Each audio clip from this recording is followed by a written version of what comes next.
just talk to the Lord? Can you just ask Him to speak to you this morning? Can you just ask Him to speak to you this morning?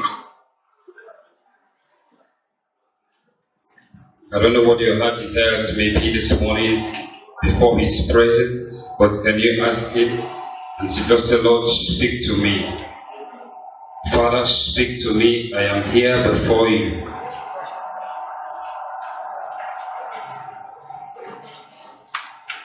And so, Lord, we ask, O God, that the eyes of our understanding will be enlightened in the name of Jesus.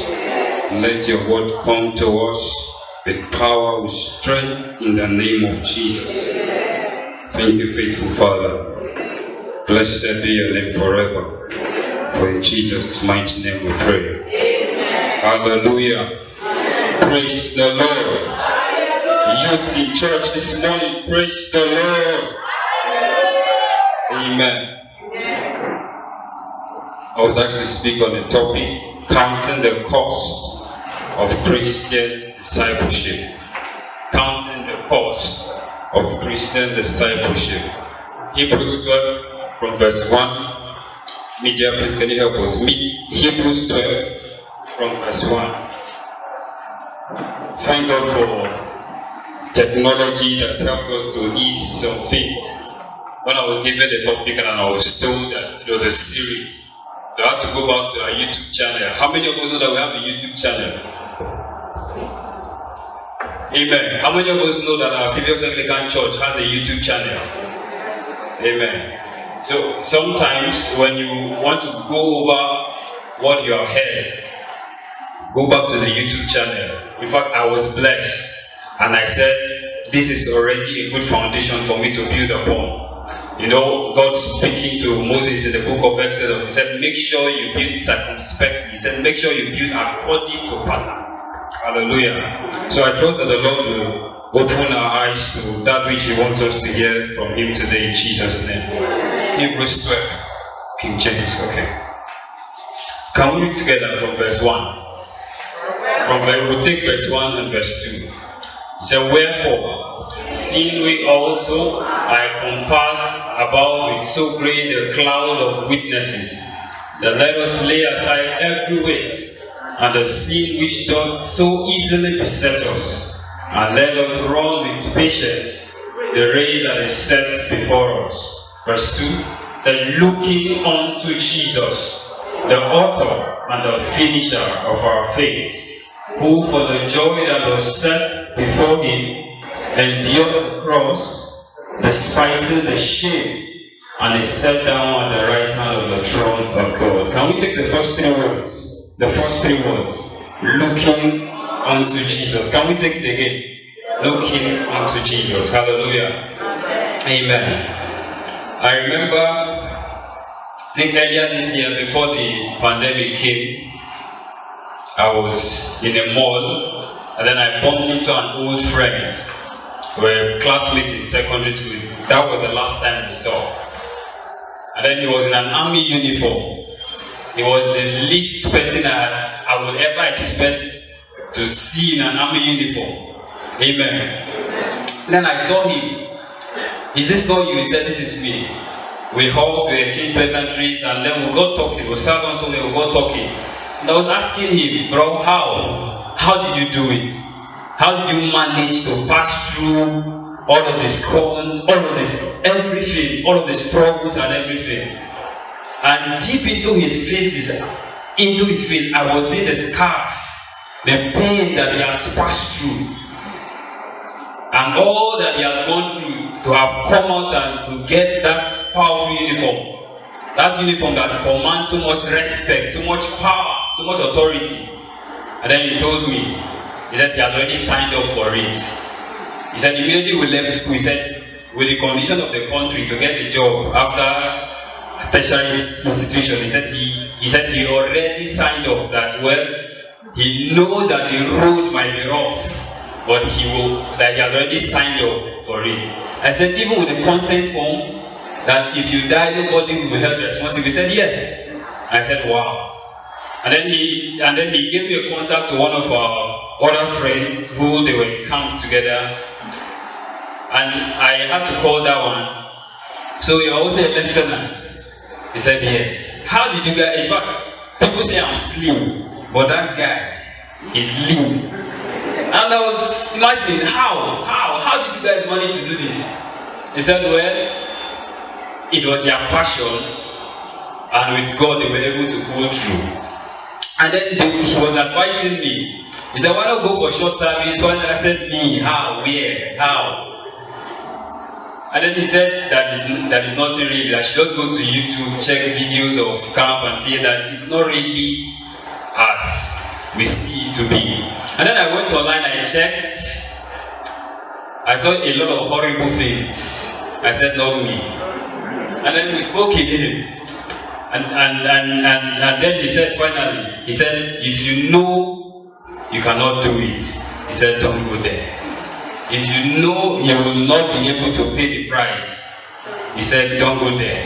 He said, because once you enter into there, he said, there's no turning back. Once you enter there, in fact, the gate, you won't see the gate again. So the very day you are coming out. And so I had counted my costs. I had counted what it will cost me to have to wear that beautiful uniform. I said, no. It is better for me to leave it than to go in. After 2 days, I'll start looking for how to run. Hallelujah.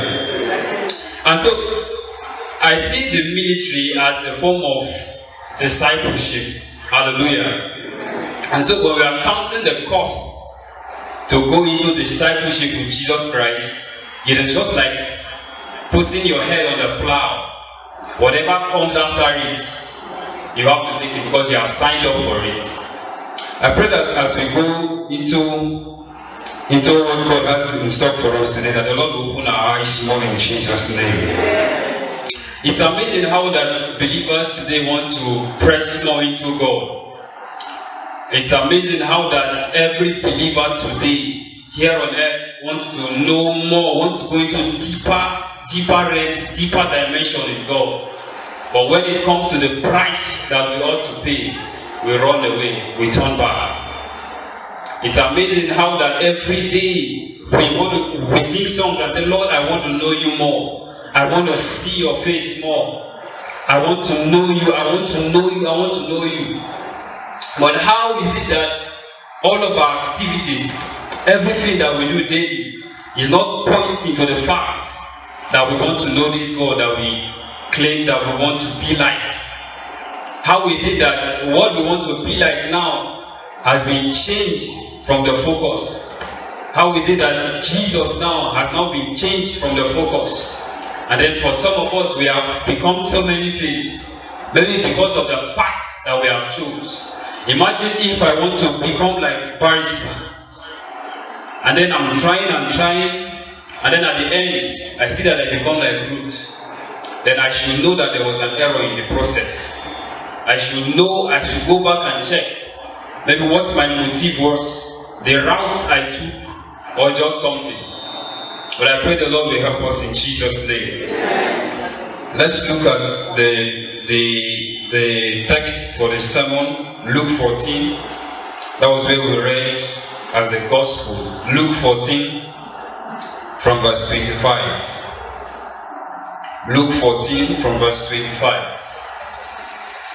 He said, and there went a great multitude with him, and he turned and said unto them, if any man come to me and hate, let's take note of the word hate.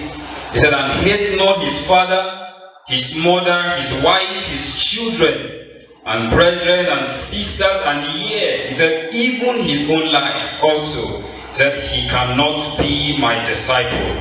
He said, and whosoever does not bear his cross and come after me cannot be my disciple. He said, for which of you intending to build a tower, seated not down first and counted the cost, whether he had sufficient to finish it? He said, lest haply he had laid the foundation and is not able to finish it. He said, all that behold it began to mock him, saying, this man began to build and was not able to finish. He said, oh, what king going to make war against another king, seated not down first, and consulted whether he be able with 10,000 to meet him that cometh against him with 20,000. Or else, while the order is yet a great way off, he sendeth an ambassage and desired conditions of peace. He said, and so likewise, whosoever he be of you that forsaketh not all that he had, he said, he cannot be my disciple. May the Lord bless the reading of his word in Jesus' name. When we start looking at it from verse 1, let's look 14 from verse 1. It appeared that it was on a Sabbath day, and Jesus had gone to visit one of his friends, and there they had dinner. Outrightly, wherever he went at that time, there was always a great crowd, there was a great multitude that followed him wherever he goes.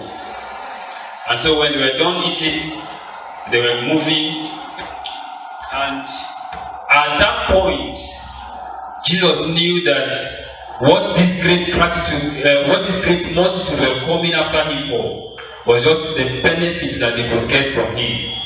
But none of them were actually following him to actually know who he was or who he is. And then the Bible recorded from verse 25, it said, and Jesus turned back to that great multitude, and he said, which of you want to be my disciple?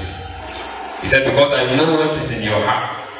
I know all of you are just looking for miracles, for healings, maybe for prophetic words or whatever as it may seem now in this time. He said, but which of you want to really become my disciple? And then he began to give them the terms and the conditions. Just like for some of us who are familiar with procurement in our offices. You know, when a contract comes, you don't just in rush, just go ahead and just sign the contract and say, yes, let the money come. No. You have to go through the terms and the conditions. Will I be able to perform this task that has been handed down to me? Will I be able to perform this contract? So we have to go through the terms and the conditions. And so, from verse 26, Jesus began to list the terms, the conditions, even for signing up as his disciple. He said, if any man will come to me, he said, he must hate his father, his mother, his wife, children, everyone around him. Now, if you begin to look at this verse, this was the same Jesus who told us to love one another. This was the same Jesus who told us to love. In fact, this is our immediate family. And Jesus is now telling us to hate them. Hallelujah. I see that word hate as a hyperbolic word. It doesn't really mean hate literally. Jesus is just trying to tell them that if they really want to become his disciple, then they must make him a priority. They must make him a priority in their life. Sometimes I look at our priests and our pastors, and then I look at the kind of life they live. Some of them do not even have time for their families. Some of them, they come back late, and as naturally, women will want to nag, why are you coming back at this time? We are your immediate family, you should have time for us. But really, this is what he has signed up for. This is what he has signed up for. He cannot wake up one day and then go back maybe to the bishop or to the person who ordained him and say, I am tired of this rule, I want to drop it.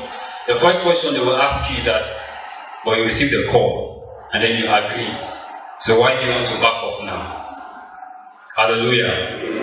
And so Jesus began to list to them the terms. He said, whoever that does not hate the members of his immediate family. And now, as if that was not enough, he goes on in the next verse. He said, and whosoever that does not bear his cross and come after me, he said, that person cannot be my disciple. Now, bearing his or her cross as a person means, now Jesus was trying to buy their willingness, buy their consent to die, not just any kind of death, but a very excruciating death. That wherever I go, even if I am going to die, if you must be my disciple, then you must follow me. You must follow me. And I think at this point, that maybe from that great crowd, maybe people must have been going back. What is this man trying to do? We have been following him, we have been enjoying free food, enjoying miracles, enjoying blessings. Why are you coming now and saying we should die with you, we should hate people you said we should love? But maybe to those who were remaining, and Jesus saying that they didn't understand, and then he gave them two parables. The first one, he said, from verse 28, he said, for which of you intending to build a tower? He said, seated not down first, and counted the cost, whether he had sufficient to finish it. And then the second one, he said, or what king going to make war with another, seated not down first, and consulted whether he be able with 10,000 to meet him that cometh against him with about 20,000. Else, maybe he goes behind and go and desire conditions for peace. So these were the two parables that Jesus told them, trying to explain what's coming closer to him as disciples of Christ mean. That which of you want to build a house, maybe like this church now, and then you don't count the cost. Maybe this was where they got about quantity surveyors. Maybe, possibly.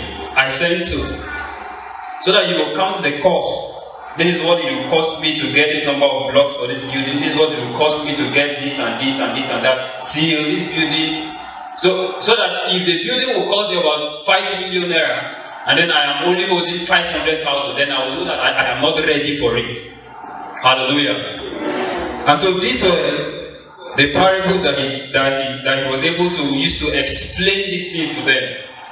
And I believe at this point, some of them would have been able to say, okay, now let me check my life, let me checkmate my life.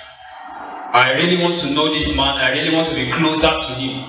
But do I really think that I can measure up to this expectation? Let our mind go back to, I think, Matthew chapter 19, or Matthew chapter 10. Sorry, Matthew chapter 9. When that rich man came to Jesus, and then he was asking him, he said, I have everything. If it's wealth, I have. But how can I enter into the kingdom? And Jesus told him, he said, have you obeyed this commandment? Have you obeyed this, to love one another, and to do this and to do that? And he said, yes. And then he came back again. And Jesus told him, he said, all that you have, he said, go and sell all of them. Or go and give them to them. Or go and sell them. Take the proceeds, give to the poor, and then come back. He said, it is after that you can now be my disciple. And then the Bible said, this man said, me with all of my wealth, all of my sweat. I remember days that I was starving, I didn't sleep at night, I was working all through to acquire all this wealth. And all of a sudden, in one sweep, you asked me to sell all of them and then follow you. Of course, I really want to enter the kingdom, but why do I have to neglect all of this? And then the Bible said he left. And Jesus was turned back to his disciples and then was talking to them. He used this and then gave them a parable. He said it will be difficult even for the rich to enter the kingdom of God. Hallelujah. And so when we are counting the cost to become disciples of Christ, we should understand that it means that we are giving our totality, we are giving our all. We are giving our all, we are neglecting our all, and then we are focusing, we must put him as our center focus. Because once we are focusing on him and we don't put him as 100%, there is every tendency that we can waver off. There is every tendency that we can go off the track. But I pray that will not be our portion in Jesus' name.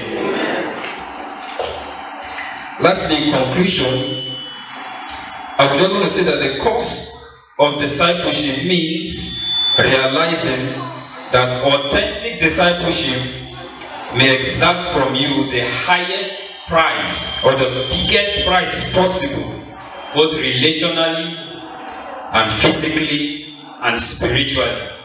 So if we say we want to become disciples of Christ, we must know and we must understand that it will cost us 100% of our time. It will cost us 100% of our relationship. Our relationship must be totally embedded in him. Look at where we read in Hebrews chapter 12. It said, looking unto Jesus, the author and the finisher of our faith. So our focus, our gaze must be on him. So the question is now, are we ready to count the cost? Or for some of us who have already started counting the cost, do we really think we can go into discipleship with Him? It's very easy. It's very easy. He said His burden is light, His yoke, it is not heavy. What you just need is total submission. Total submission. And that will bring us into the realm of Galatians 2:20. Galatians 2:20. We know what that says. Total submission. Everything about our lives must be aligned to Him so that He will guide us through. And then the most interesting part is, at the very moment when we signed up, He said He's ready to hold our hands. He's ready to guide us through. It might be a very non-interesting journey. We might walk through the fiery furnace. But one interesting thing He said in Isaiah, He said He will guide us through. He will hold us. I pray the Lord will help us in Jesus' name. Have we been blessed today? Have we been blessed? Hallelujah. Shall we pray? I don't know what the Lord has ministered to you this morning, but can you just use it as a prayer point and just talk to the Lord? I don't know what the Lord has opened your eyes to see. That becoming disciples with Him, there are things we need to neglect. There are things maybe before now we have been wallowing in it. Can we just ask the Lord for grace? And say, Lord, I truly want to follow You, not because of what I can benefit from You, but I really want to follow You to know who You really are. Can you just talk to God?